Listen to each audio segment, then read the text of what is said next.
Okay, hey y'all. I decided to get on today. It's been a minute just because my emotions and just my thoughts have just been obviously just so all over the place. Just a lot of different emotions from everything that I've experienced. And like I've been trying to make sense of so much, right? I've been trying to make sense of like just where we are in the times, like in terms of like everything just seeming so hateful, like from police brutality to like non-black on white crimes. But then like I had to face a tragedy within my own like household, or not household, but my family dynamic.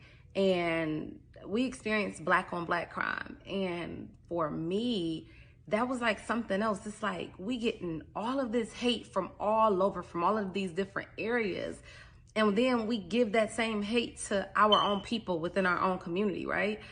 And it's just so messed up because it's like I'm seeing these protests going on as I'm mourning and grieving my brother's loss, and I'm just like, man, like we shouting loud. We're fighting hard for our voices to be heard, for non-black people to respect us and to realize and acknowledge that Black Lives Matter, because I do believe, I'm black, I do believe Black Lives Matter.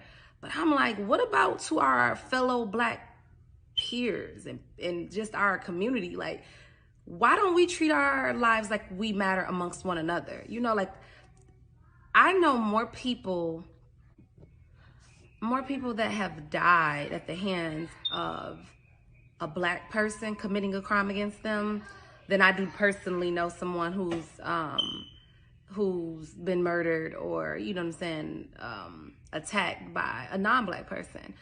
And although I know I'm not trying to diminish the value of us experiencing police hate crimes and police brutality that's driven by racism or whatnot, I'm not diminishing that, but it's just still very hurtful to me that even once we get a conviction or we get bills to be put in place to where non-black people have to value our lives, what about what remains within our own communities where we don't value each other? And so it breaks my heart, because literally my heart is broken because I lost such an important person to me due to a senseless crime, and it was his black brother. Like they even discussed, my brother even tried to be like, look, we're gonna be responsible men, we're gonna handle this decently, let's come up with an agreement. He tried to do that, and that wasn't good enough. It's just death over honor, like literally that's the code that people live by, and especially within our community. And we hurt each other time and time again. And I'm just like, what are we gonna do about that? Like, I've never experienced this type of pain before, but I know it's so many people that have. They've experienced this, and I'm just like, what can be done? Literally, I was just watching a news clipping where someone pulled in front of a house and let off like 70 rounds, right? And I get that it's all type of backstories and reasonings behind, but really, like, man, it should not be no reason like for you to bring so much havoc, wreak so much havoc on someone else, you know what I'm saying? Take lives, like, without even thinking about everybody else that's associated and attached to these lives and what it will do for them, man. Like, it's so much of that, and it's like a vicious cycle. You hurt my family, I'm hurt yours. I hurt your family, you gonna hurt mine. And it just keeps going. And it's like, what are we gonna do to combat that? What are we gonna do to end that? How can we protest against that? How can we shame the people within our community to like the utmost way of shaming someone? I don't know like what to do, but putting our heads together, like, when are we gonna come and put our heads together to figure out what can be done? And that's where my head has been. And I've just been silent because it's like, I don't want to come off like, oh, my hurt is bigger than, everybody else's hurt or anything like that. But it's just like, my hurt is real. I got to acknowledge it. And this is like, I really wonder, like, what are we going to do? Like, I'm literally stuck in this place where where I'm realizing like we don't value our own lives. Like I was robbed like about 2007. I was robbed at gunpoint in Detroit. And two black men, like they robbed me at gunpoint, right? It was during the holidays. And it was like, they didn't look at me like I was their sister, like I could be, you know what I'm saying, they little cousin, like nothing. Yeah, like they literally could have taken my life. And then it's just like, this happened to my brother, and I literally had to stop and get gas in an area that wasn't like, it was just a lot of activity, a lot of loud, like just a lot of commotion going on, right? And I literally felt so unsafe. Like it was like the engines was revving real hard and people hanging out the window saying stuff. And I got so nervous, so much anxiety. I was scared. Like I'm a black woman and I'm in a black environment and I'm scared. I'm literally like, my heart was beating. Yeah, it could be from my trauma, but I'm like, at the end of the day, I realized that my life could end in an instant over someone who may just want to take it and not see me as one of them, not see me as anything of value. My life could not matter in like a blink of an eye, you know? And that's scary to me. Like I literally, and I hate that because I love my people. Like I'm the type of person that like, I want to be amongst my people. I want my kids to live amongst my people, like, and to feel proud of where they come from and be proud to be black. But you say that, and in the same instant, you can sound like a hypocrite because you scared for your life around your own people. But it's like, it's a why. Because my own people will literally draw blood, like take my life and not think shit about me. And that's the problem. That is a problem. I'm like, what do we do about it? Like, I understand that why. I understand that it's a system that created us to be so against one another, but we got to break that system too.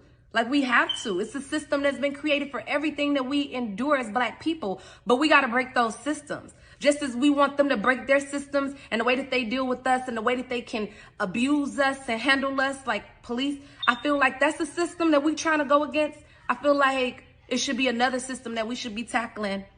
And it should be the system that keeps us pitted against one another. And that system that fuels us to stay pitted against one another and looking at each other like we each other's enemy.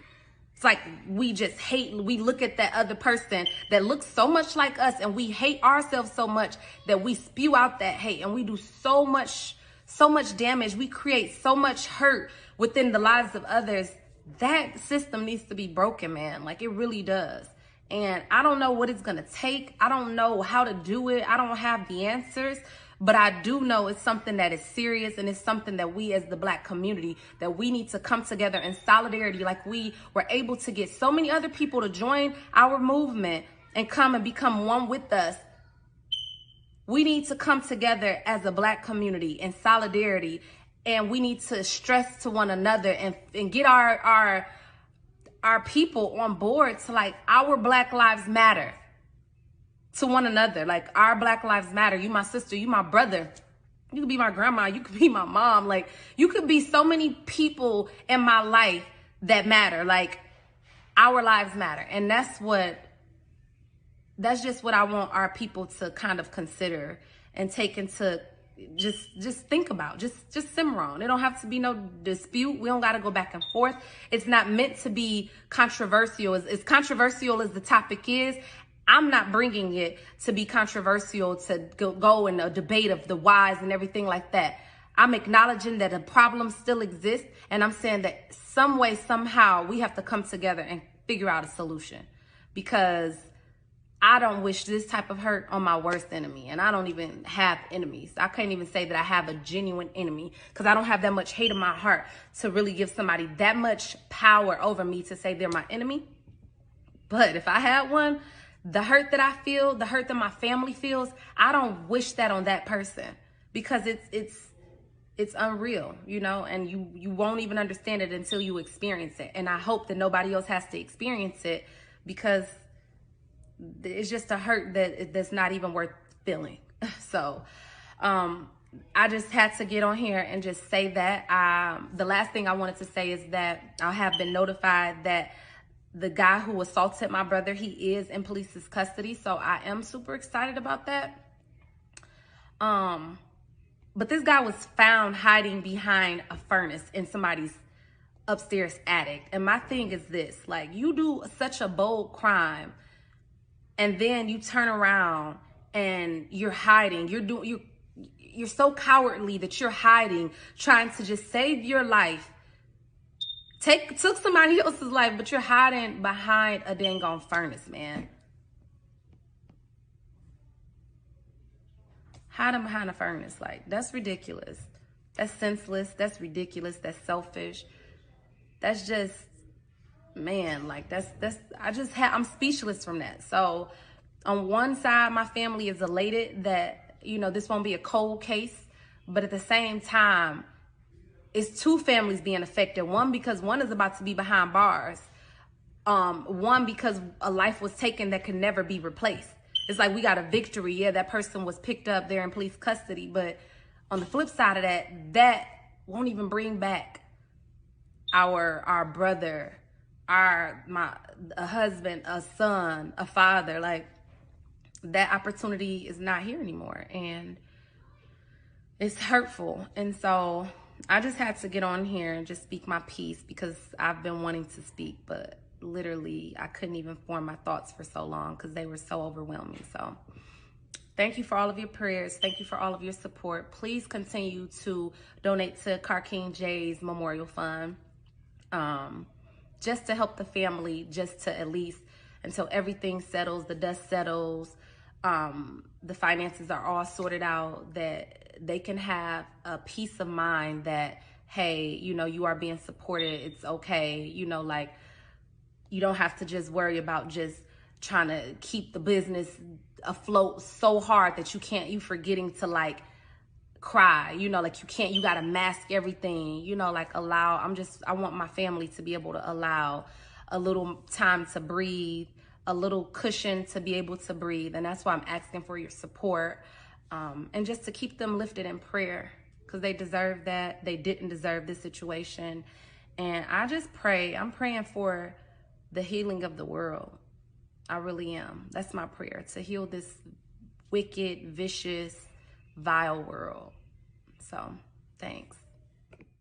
It's so cold.